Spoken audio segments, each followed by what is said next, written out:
Happy opening day Facebook Live for Monday, April 4th, 2017. Steve Sipress here, in case you can't tell. Or is it April? Today's April 3rd, 2017. Well, yesterday was technically Major League Baseball opening day, but today is opening day for lots of teams, including, if you can't tell, my beloved New York Mets.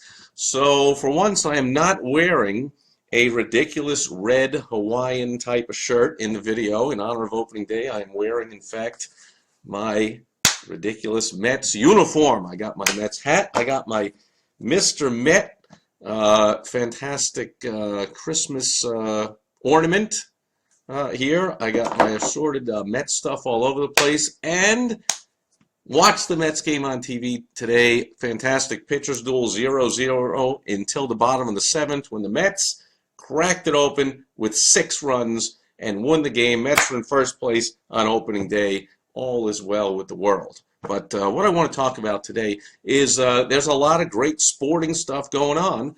This weekend, I was out. A client called me and had tickets to the local indoor football league game, which I've never seen in person, an indoor football league game. I heard how exciting it is and fast action and whatever, and it really was. We went over there to downtown Phoenix, and while we're parking the car, we're looking around like there's all crowds all over the place and lots of activity, and he looks at me and he's like, oh yeah, just remember, the Final Four is here. I mean, it shows how little I pay attention to any college sports at all. The college basketball Final Four actually in Phoenix. So first 2 games of the Final Four, the doubleheader was Saturday night while we were across the street watching the semi-pro football game. Well, some of them are practically more professional than and technically pro athletes, but that's another issue for another day. But man, it's a big sporting event going on right there. And then tonight, Monday night, I believe, is the absolute final game for the NCAA basketball championship. Meanwhile, yesterday I had Major League Baseball opening day yesterday and today for lots of teams opening day. And then I know later this week on Thursday starts the #1 pro golf tournament of the year, the Masters. So it's a big week in sports. So hopefully you're doing something around sports in your business, especially if you got anything going on in your local area. If you're in the town that one of these Final Four teams is in, or in the state, or Major League Baseball is opening up and you're in a city that has Major League Baseball, is all excited about it, or you have any golfers, or you do anything at all with affluent people, maybe the Masters golf, some kind of a promotion around that. But I wanted to talk about the experience that I had at the game, the indoor football league game on Saturday, where the game itself is pretty interesting. I mean, the score was 53-53, and then the home team missed a field goal with a minute and something left, and the visitors came down and scored a touchdown like on the last play with 3 seconds left, and they won the game, which I guess would mean 60-53. So that's a pretty high-scoring game. Boom, boom, boom. It's a short field, like 50 yards long, so just about every play is a potential touchdown, and there's only 8 guys on the field. So one guy misses a tackle, boom, it's likely that guy's in for a touchdown. So exciting game itself, but the players, we didn't know who anybody was. One thing, we had fun. I got the program and had a lot of fun during the game looking around at the fans. The team's been there 25 years, has some rabid, loyal fans. Season tickets are like less than $100. So you got some loyal fans, and they're wearing their jerseys, and I'm looking at the names on the back of the jerseys, and I said, I said, let's look at I'm like, I wonder who that guy is. I looked at the roster, couldn't find him. I looked at another one, couldn't find him. Looked at another one, could not find. There was one player that on the back of the jersey, the guy in the stands on the back of the jersey said Brown, and there was a player named Brown on the field, and this guy was in the front row and could possibly have been the guy's father.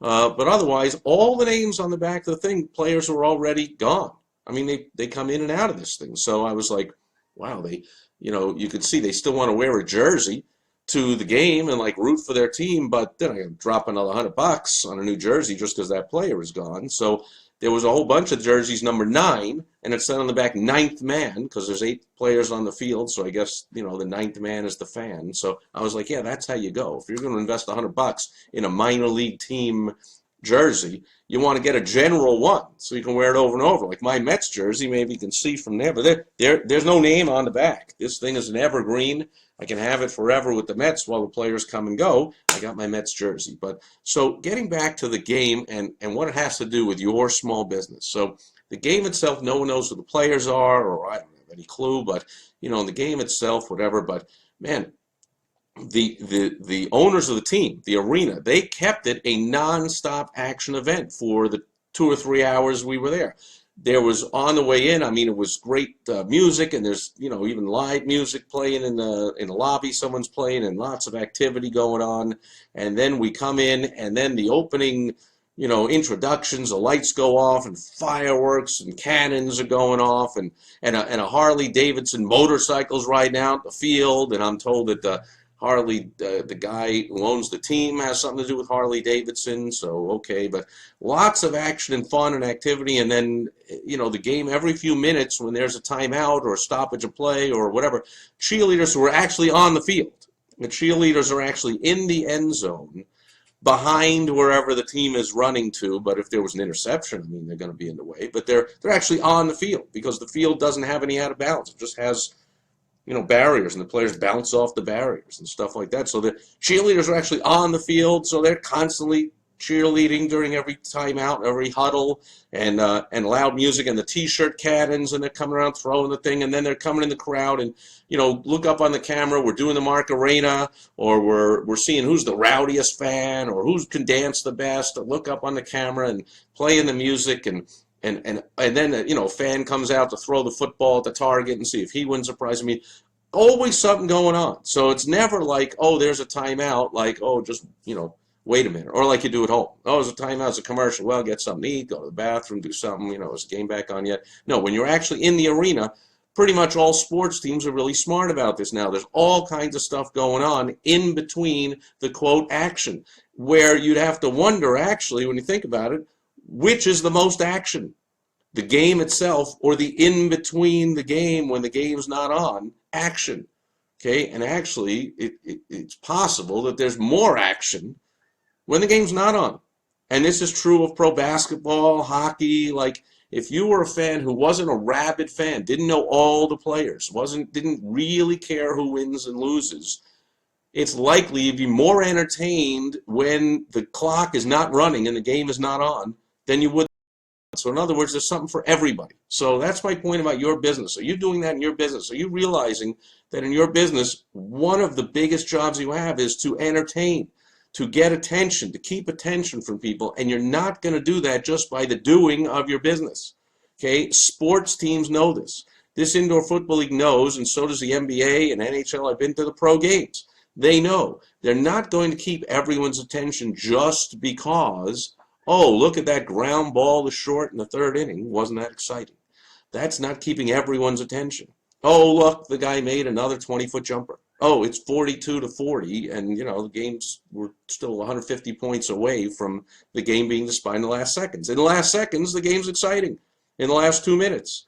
But until then, how do you keep someone's attention through the whole time when it's playing basketball to the non-fan, the non-rabid fan, the casual fan who's going to say, all right, it's basket after basket. What's the big deal? I don't get it. But, oh, there's a T-shirt. Hey, jump up. Maybe I'll get one. And, hey, there's this guy who's going to shoot a half-court shot. This game had a snake walking around mascot because it's called the Rattlers, the Arizona Rattlers or Phoenix Rattlers or whatever. So you had a snake walking around taking photos with the kids and coming around and cheerleading up in the stands. Like, all that kind of entertainment gets people's and keeps people's attention, which you've got to do in your business. Maybe you're thinking, oh, I'm just another plumber. I'm just another heating and air guy. That's it. People, their air conditioning doesn't work. They call me. I fix it. That's it. Like, no. You can keep their attention. There's many ways to do it, especially with technology now.